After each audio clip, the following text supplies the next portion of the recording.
Agradecemos al Señor porque continuamos estudiando, meditando las Escrituras. Es una reflexión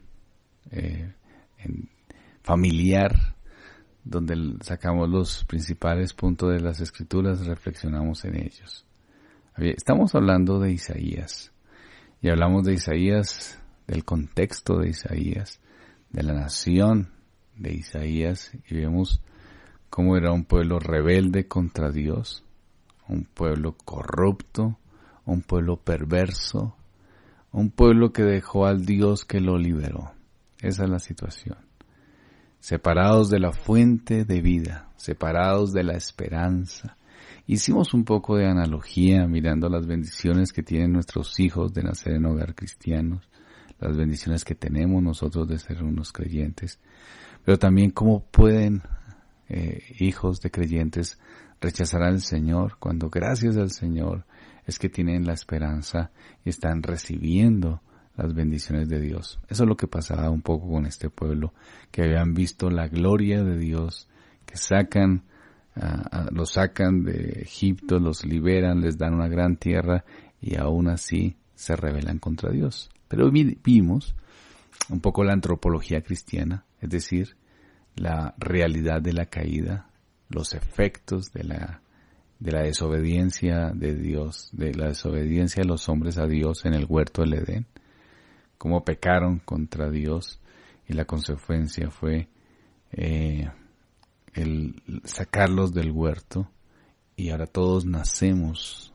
porque en Adán todos somos o nacemos en Adán, entonces Él es nuestro representante federal y nosotros tenemos una inclinación al pecado. Ahora, pero sigamos mirando qué es lo que pasa. Entonces aquí vemos la realidad de la corrupción humana, la realidad de lo que está pasando a este pueblo rebelde contra Dios. Pero también vemos la misericordiosa oferta de Dios. Miren lo que dice Isaías capítulo 1, versículos 18 al 20. Vengan ahora y razonemos, dice el Señor. Aunque sus pecados sean como la grana, como la nieve, serán emblanquecidos. Aunque sean rojos como el carmesí, como la blanca lana quedarán. Si ustedes quieren obedecen, comerán lo mejor de la tierra. Pero si rehúsan y se rebelan, por la espada serán devorados. Ciertamente la boca del Señor ha hablado. Qué hermosas palabras, ¿no? Aquí se revela la infinita misericordia de Dios. ¿Pero a quiénes? A los que rechazaron, a los que ofendieron, a los que se fueron en contra de Dios. Recordemos que era un pueblo que había disfrutado de las cosas buenas de Dios, ¿no? ¿Recuerdan, niños? Lo vimos ayer. Era un pueblo que disfrutó las cosas buenas de Dios, pero que se rebeló contra ellas. Y Dios no simplemente coge y los elimina como se merecían por rebeldes. ¿Qué hace el Señor? Les da una misericordiosa oferta a un pueblo que rechazó a Dios, a un pueblo que ofendió a Dios. ¿Y quién toma la iniciativa? Esto es interesante, niños. Ellos no toman la iniciativa. Es decir, ellos no están allí pecando contra Dios, rebelándose contra Dios, haciendo todas las cosas malas contra Dios, y de pronto se paran un día y dicen, no, ya estamos pasándonos. Hemos pecado como mucho. Estamos haciendo las cosas mal. Vamos entonces a estar bien con Dios. Ellos no hacen eso. ¿Qué hacen entonces? Siguen en su pecado. ¿Quién toma la iniciativa? Dios es el que toma la iniciativa. A un pueblo que no toma la iniciativa. A un pueblo que es rebelde. Pero Dios, que es amoroso, que es inmenso en su amor, mientras que aún éramos pecadores, Cristo murió por nosotros. Qué hermoso esto, ¿no? Hombres rebeldes. Cristo muere por hombres rebeldes. Una nación rebelde. Y viene Dios y en lugar de consumirlos, les da ¿qué? Esperanza. Y les hace una misericordiosa oferta. Los invita para que estén a cuentas. Dios los llama para que estén a cuentas. Dios los llama para que puedan tener la esperanza de la salvación. Venid, les está diciendo. Venid luego. Vengan. Es el punto. Él sabe que necesitan de Él. Y por eso Dios toma la iniciativa. El hombre nunca puede tener la iniciativa. Porque el hombre no sabe cómo autosalvarse. El hombre solo sabe pecar. Todos los intentos que hacen los hombres para la salvación fuera de Dios son de su invento, son de su mente. Y está mal, son falsos, no funcionan, no sirven. Entonces las personas que dicen vamos a irnos a una montaña y vamos a vivir en esa montaña para encontrar la espiritualidad e encontrar algo de redención. ¿Es un invento de qué? Del hombre. ¿Será que salva? No salva.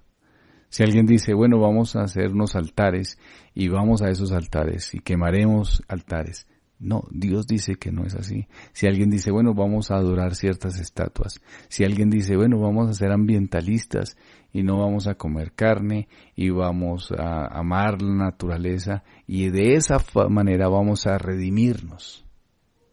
Bueno, seguramente habrán cosas que son positivas en la sociedad humana. Cuidar la naturaleza es positivo, pero no es redentivo. No salva. No salva.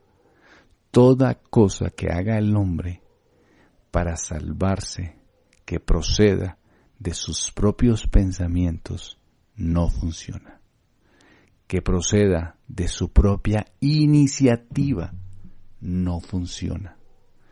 Todo concepto religioso, todo pensamiento, toda idea que proceda de él mismo para salvación no sirve. Entonces, tiene que venir de parte de Dios. ¿Por qué? Porque el hombre, por naturaleza, solo quiere pecar.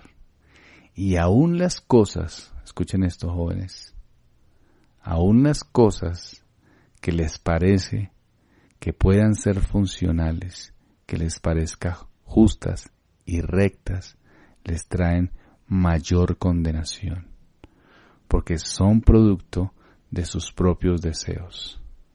Solo quieren pecar y empatar. Entonces, para esto, ¿cuál es la realidad?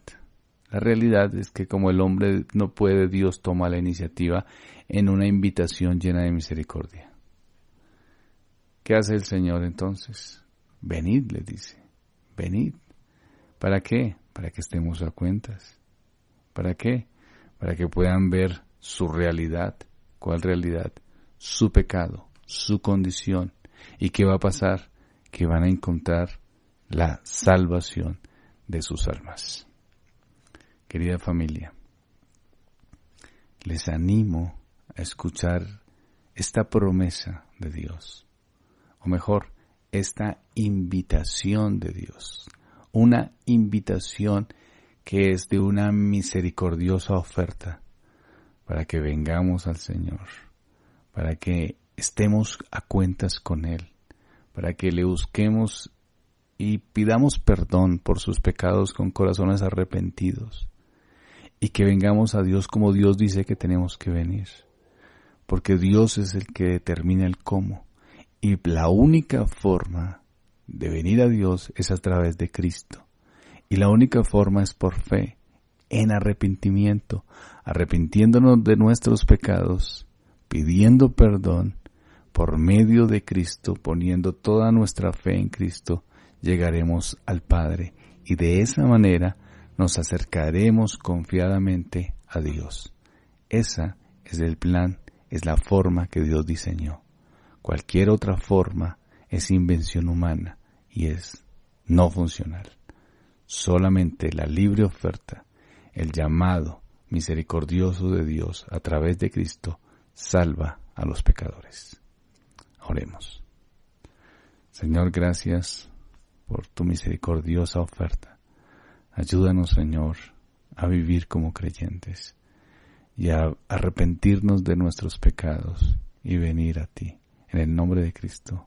Amén.